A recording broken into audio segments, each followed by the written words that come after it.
Tensions are rising after a private arrest involving Prince Andrew. At exactly 9:40 p.m., the West Corridor was no longer accessible. That is not an assumption. It is a matter of protocol. And what makes it difficult to ignore is that no senior royal was scheduled to be in that wing of the palace that night. At least, that's the official version. By that hour, the corridor, one of the most restricted sections of the palace, should have already completed its final security sweep. I'm Alexander Marcellus, your correspondent for Niso Royal Dispatch, reporting from inside the palace grounds. And I'm Tiara Deshawn, investigative analyst for Niso Royal Dispatch, examining the records and anomalies the official statements ignore. Together, we've reviewed the movements, the alerts, and the timing, and what emerges is far from ordinary. So the question is no longer whether something happened, it's why does the timeline refuse to stay consistent? Welcome to Niso Royal Dispatch. This is where you need to be. Subscribe, stay with us, and follow this closely. Because what happened in that corridor wasn't the beginning. At exactly 9:40 p.m., the West Corridor was no longer accessible. That is not an assumption. It is a matter of protocol. By that hour, the corridor, one of the most restricted sections of the palace, should have already completed its final security sweep. Doors locked, motion sensors armed, internal access suspended. That is how it has always been done. And yet, something in the record suggests that process did not hold. Because at 9:41 p.m., 1 minute after full closure was confirmed, an internal log quietly registers movement within that same corridor, not outside it, inside. Now, under normal circumstances, that would immediately be flagged as a system error, a delayed sensor trigger, a harmless glitch. But this wasn't treated as a glitch. It triggered a secondary response. And that is where the contradiction begins to settle in. You see, secondary responses are not designed to react to random movement. They are calibrated for something far more specific, authorized presence. Not just anyone. Someone with clearance high enough to override the corridor's locked state. But according to the official schedule released that evening, no such individual was assigned to that wing. At least, that's what we've been allowed to see. Because when internal timing sequences are reviewed closely, something feels slightly misaligned. The corridor closes at 9:40. Movement is detected at 9:41. And yet, no entry point shows any sign of access being granted. No door opened. No clearance logged. No transition recorded. Which raises a quiet but persistent question. How does someone move through a corridor that was never reopened? Now, palace officials have been careful in their wording. They describe the situation as contained. They refer to it as a minor internal irregularity. Nothing more. But contained irregularities do not typically trigger layered responses. And they certainly do not occur in locations that have already been secured. Unless something about the closure itself wasn't as final as it appeared. Or worse, something or someone was already inside before the corridor was sealed. That possibility has not been addressed. Not directly. And perhaps there's a reason for that.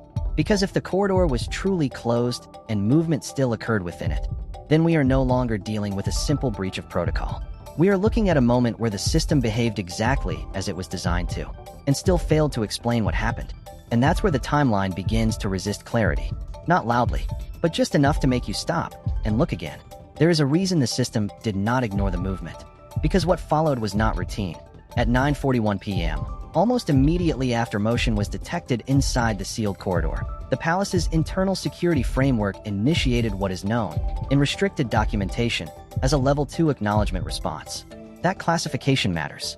Not because it is common, but because it isn't. Level 2 is not triggered by uncertainty. It is not designed to question whether something might be wrong.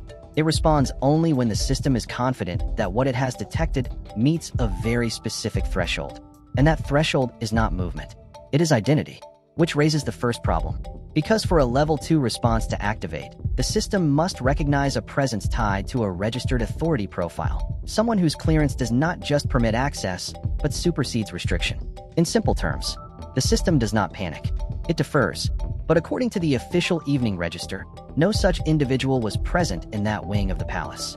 Not scheduled, not recorded, not expected. And yet, the system behaved as though someone of that level had just entered a space that had already been secured. Now, this is where explanations begin to thin out. Because there are only two ways a Level 2 response can occur. Either the system misidentified someone as having that level of authority, or it identified them correctly. The first option suggests a technical fault, a rare one, but not impossible. The second suggests something far more difficult to reconcile. Because if the system recognized an authorized presence, then that presence must exist within its database. It must match a profile, a clearance signature, a known identity, which means someone who was not supposed to be there was, and the system knew it. Now, Palace representatives have not directly addressed this distinction. Instead, they've used language that feels carefully balanced. They've referred to automated overreactions. They've mentioned temporary inconsistencies in internal monitoring. But they have not explained why a system designed to differentiate between error and authority chose the latter. And that absence of explanation creates a quiet pressure point in the timeline. Because systems like this are not designed to guess. They confirm. They validate. They respond based on recognition, not assumption. So if a level 2 acknowledgement was triggered, then the system did not just detect movement. It identified someone. And that brings us to the detail that has not been formally acknowledged, but has not been fully dismissed either. Because within that same minute, 9:41 p.m. to 9:42 p.m., an internal flag appears briefly in the audit sequence. Not a full record, not a complete log, just a fragment, a reference point tied to a restricted identity category. And then it disappears.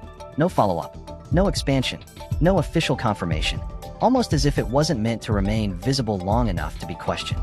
Now, whether that fragment was an error or something that was removed after the fact remains unclear. But what is clear is this. The alert that was triggered inside that corridor was not reacting to randomness. It was responding to something it recognized. And if that recognition was accurate, then the issue is no longer about how the corridor was accessed. It's about who the system believed it saw inside it, and why that recognition, however brief, was never meant to be part of the final account. Before anything was flagged, before any alert was triggered, the evening had followed a pattern that, on the surface, felt entirely routine. The palace was calm. Schedules had been finalized hours earlier. Movements logged, cross-checked, and quietly confirmed. Staff rotations were already in place. By 9:30 p.m., most of the senior household had withdrawn to their private quarters. Nothing unusual. At least, that's how it was recorded. Because when you begin to look closely at that evening structure, small inconsistencies begin to emerge. Not loud enough to alarm anyone at the time, but present enough to feel, in hindsight, slightly out of place. For instance, one expected departure did not occur. It wasn't announced. It wasn't delayed. It simply wasn't logged. Now, under normal circumstances, such an omission might be dismissed. A clerical delay, a minor oversight. But this wasn't just any name. It was tied to Prince Andrew. And according to the official itinerary, his movements that evening were meant to be predictable, contained, accounted for within a defined time frame, which makes what followed difficult to align.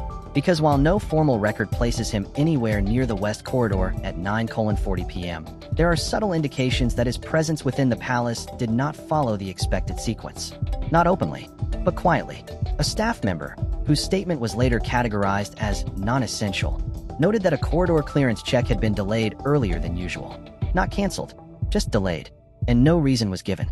Another detail, barely acknowledged in internal notes, references a brief pause in routine communication between two security points stationed closer to that wing. Not a full lapse, just a momentary silence. Now, on their own, these details don't confirm anything, but together, they begin to form a pattern where timing feels slightly shifted, where expected movements don't fully align, where presence becomes harder to trace. And this is where the calm begins to feel less certain. Because if everything had proceeded as planned, if every movement had been properly logged, every clearance properly timed, then the system would not have needed to react the way it did. It would not have identified a presence that wasn't scheduled, and it certainly would not have triggered a response tied to authority levels that, officially, were not active in that area. Which brings us back to the central question that hasn't been addressed directly, not publicly, not clearly. If Prince Andrew was not supposed to be anywhere near that corridor, then why do fragments within the timeline suggest a presence that aligns too closely to ignore? Now, no statement has confirmed this, and no official report has placed him there. But the absence of confirmation is not the same as the absence of indication. Because sometimes, what stands out most is not what is recorded. It's what quietly fails to be explained. And by the time the system responded, whatever had already shifted in that timeline had done so without drawing attention. At least, not immediately. But looking back now, it becomes harder to say that everything that night was as controlled as it first appeared. In fact, It may have already begun to unravel long before anyone realized something was wrong. At 9:41 p.m., within the same narrow window that the corridor registered movement and the Level 2 response was triggered, an internal identifier surfaced briefly in the audit sequence. Not a full entry, not a complete log, just a name, and then it was gone. Now, under normal operating conditions, names do not simply appear and disappear within secured audit systems.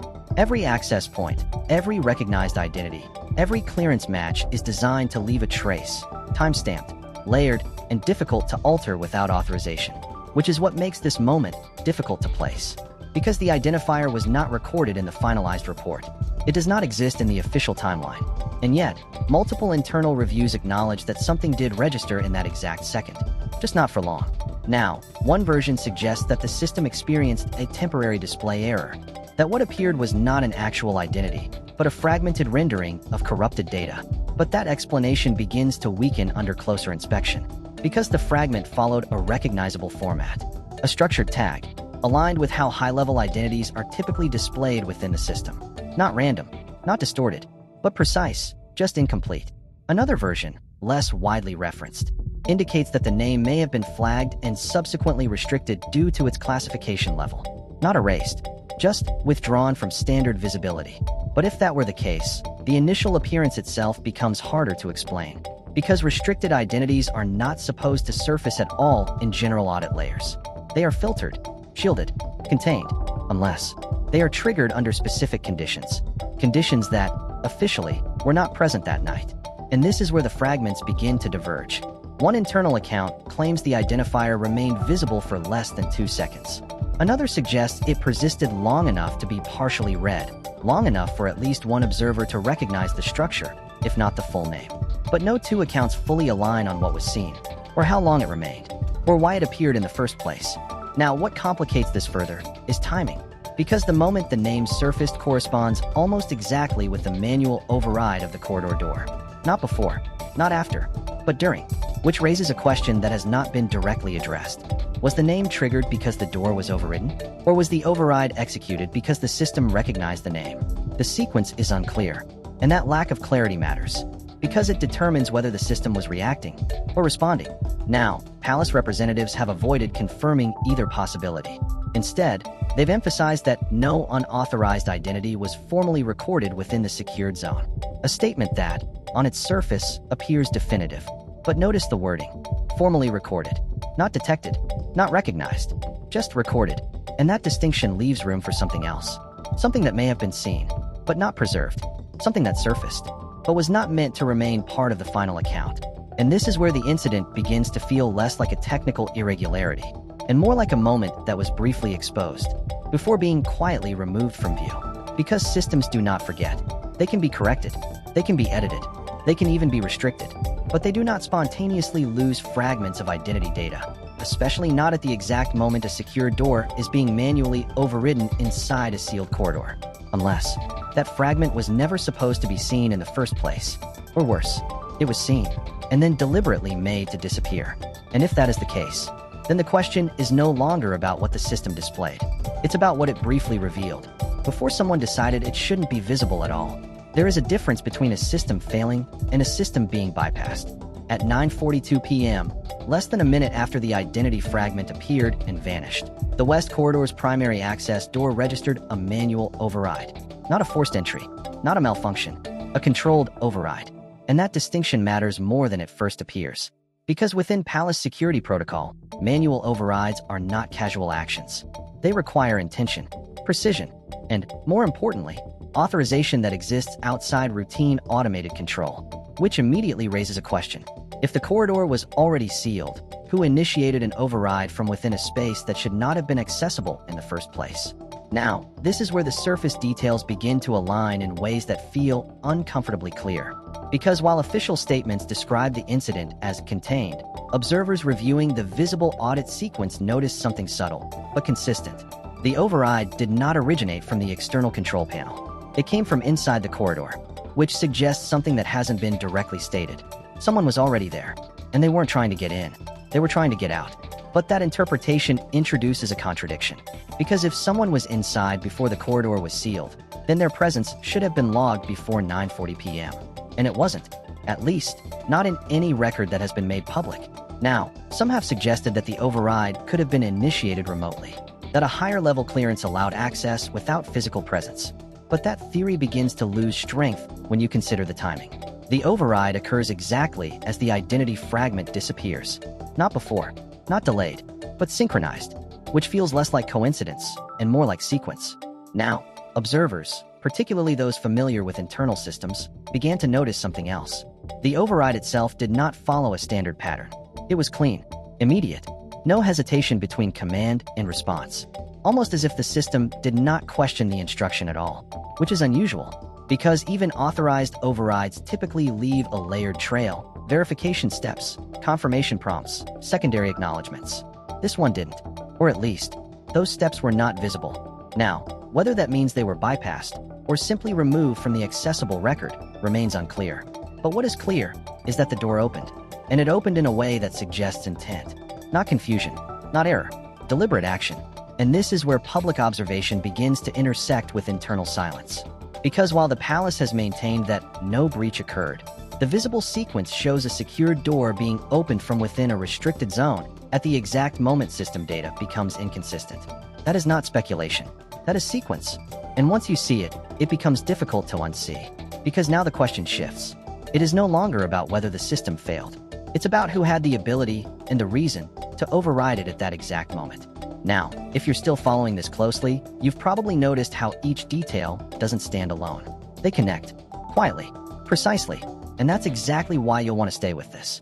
Because stories like this don't unfold all at once. They reveal themselves in fragments. So if you value seeing those fragments before they're smoothed out or explained away, support this by sharing, subscribing, and staying connected to Niso Royal Dispatch. Not because it helps us, but because it helps you stay ahead of what's being quietly shaped into a simpler version. And what comes next only deepens that pattern. By 9:44 p.m., the palace corridors were meant to be quiet, monitored, and entirely predictable. Every sensor, every motion detector, every internal camera had a single function: to ensure that nothing moved without proper authorization. That is the expectation. That is the protocol. Yet, in those final 2 minutes before the system went dark, a subtle tension began to emerge. Not a loud alarm, not a blaring signal. Something quieter, almost imperceptible, hinted that the timeline was no longer fully under control. At 9:43 p.m., the corridor lights flickered briefly. Just a single pulse. Not enough to suggest a technical failure. Not enough to raise immediate concern. But noticeable if you were watching, especially when paired with a sudden pause in the system's logging activity. Movement readings stopped. Audio sensors went silent. All automated tracking in that section ceased, without explanation. The official explanation calls it a temporary technical interruption, a minor delay. But that description conflicts with another observation. One of the internal auditors later noted a timestamp discrepancy. Actions recorded in one system did not align with the same events in another, not by a fraction of a second, but by enough to indicate that something or someone was intentionally masking a sequence. Which brings us to the contradiction. By design, these systems are redundant.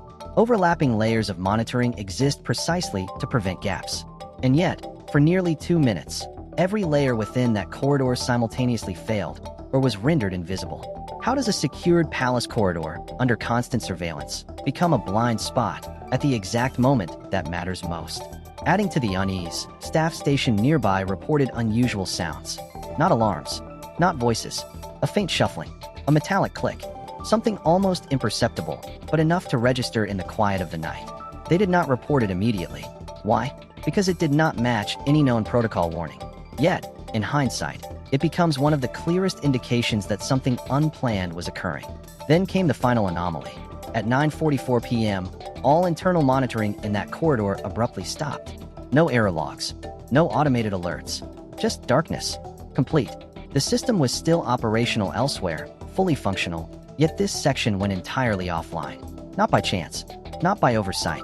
Now, this raises the essential question, one that has not been addressed publicly. Was the darkness a result of human intervention or a coincidental system failure? Both possibilities carry implications that ripple through every previous event. Because if intervention occurred, someone had both access and intent. If not, then the system, designed to prevent unpredictability, inexplicably failed at a moment when nothing should have gone wrong. And here's the final detail often overlooked. The corridor never returned to automated normalcy immediately. Even after manual controls restored some functionality, certain logs were incomplete, some recordings missing. It is as if the moment, in all its subtle but deliberate chaos, left permanent gaps that may never be fully explained. By now, it becomes painfully clear. These 2 minutes were not just an interruption.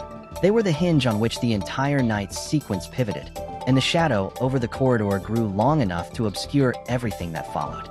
Even in a palace designed to control every movement, to anticipate every footstep, some moments slip through the cracks. And on that night, 3 witnesses would later describe exactly that, a sound that did not fit the schedule, the protocol, or the expected rhythm of the corridors. The first account came from a junior security officer stationed near the West Wing. He reported hearing a faint metallic echo, a door latch engaging, almost imperceptible, yet deliberate. By itself, such a sound could be dismissed. Old locks, mechanical settling, routine noises. But he was precise. The timing coincided exactly with the corridor override and the brief appearance of the identity fragment. The second witness, a cleaning staff member, confirmed hearing the same noise, though from an entirely different vantage point. Their statement was later classified as non-critical, yet the alignment with the officer's report was uncanny. Not just the sound, but the sequence. They both described it as a single, isolated click, and nothing afterward. Then there was a third, a housekeeper who had been walking the opposite hall when the incident occurred. She recalled a soft but unusual shuffling, as if someone had moved deliberately but quietly. She noted a pause in her own steps, instinctively sensing the anomaly. Yet when she looked toward the corridor, she saw nothing unusual. No one, no lights flickering, no explanation. Now, here's the contradiction. Officially, no one should have been there. The corridors were sealed. Security protocols were intact. Yet, 3 independent witnesses, each separated by time and space, report the same anomalous event. The palace's public statements remain silent on these observations. There is no acknowledgement of the auditory evidence, no discussion of staff reports, and no reconciliation with the automated logs that suddenly went dark. The silence itself becomes a point of tension. What is left unspoken often speaks louder than what is said. Moreover, the timing of these observations overlaps precisely with the critical 2-minute blackout. Were these witnesses merely hearing echoes of a technical failure? Or were they inadvertently observing the human elements, movements, and actions behind the anomalies that systems alone cannot capture? And another layer. Each witness described a hesitation, a pause, a sense that the moment was wrong. Not chaotic, but deliberately quiet, controlled yet out of place. Almost as if the corridor had been manipulated to allow certain events to occur undetected. Now, consider the behavioral implications. The witnesses sensed tension, but none had authority to act. Their hesitation preserved the anomaly, leaving it unchallenged. This gap, human perception intersecting with system failure, creates a complex contradiction. Something occurred that was both witnessed and officially invisible. By the end of that night, 3 different perspectives had recorded one singular anomaly. One sound, one unaccounted moment. And yet, the official account ignores it entirely. Something is not adding up. And that is where the deeper investigation begins. By the time the first official statements were released, the palace had already attempted to frame the narrative. Contained, routine procedural check, and no unauthorized access were the phrases repeated across brief press notes. On their surface, the words suggest order, control, clarity. But when examined alongside the internal logs, the witness accounts, and the anomalies in timing, those statements begin to fracture. They do not fully explain the movement inside a corridor that had already been sealed. They do not address why an identity fragment appeared and vanished within seconds. And they certainly do not clarify why a manual override occurred in a space that, officially, no one was supposed to enter. There are contradictions, small at first glance, then larger. The official timeline places Prince Andrew's movements elsewhere, yet internal fragments and staff observations hint at a presence near the West Corridor. Nothing is definitive. Nothing is fully acknowledged. And yet, the overlap of system anomalies, manual actions, and human perception cannot be dismissed as coincidence. Some have suggested technical glitches, miscommunication, or procedural error. Perhaps. But then why did 3 independent witnesses report the same sound? The subtle click of a door latch, the soft shuffling in the corridor. At the same moment the system went offline? And why are these reports entirely absent from public documentation? Their absence is not merely an omission. It is a gap, a deliberate silence in a narrative otherwise presented as complete. Even the brief appearance of an identity fragment, tied to a restricted clearance, cannot be reconciled with the official account. It was fleeting, hardly acknowledged, and yet, its existence implies someone or something the system recognized was present at a critical moment. The official statements do not account for it. They leave it dangling, unexplained. So what are we left with? A version that, if examined closely, does not hold together. A version that contrasts sharply with what multiple layers of evidence suggest. And a version that relies on authority, repetition, and official phrasing to discourage deeper questioning. That is why it matters that you follow this story closely. Because the gaps, contradictions, and anomalies are not static. They evolve as more information surfaces. And when fragments of truth, technical, human, or procedural, emerge, they often challenge the official narrative in ways that cannot be ignored. That's all of the news that got to us about the arrest of Prince Andrew at the palace. But the story is far from complete. What we've detailed tonight represents the fragments that reached us. The corridor that shouldn't have been entered, the alerts that should never have triggered, the identities that appeared and vanished, the manual override, the blackout, and the witnesses who observed it all. If you want to understand the unfolding truth, before it's simplified, smoothed over, or contained, you'll want to subscribe to Niso Royal Dispatch. Hit that like button, share this video, and stay connected. Every new detail will be brought to you with the same careful attention to evidence, context, and accuracy. Because in moments like this, knowledge isn't just information, it's clarity in the middle of confusion. And as more story develops, we'll continue bringing each revelation to light. Because the version you're being told may not be the version that actually happened.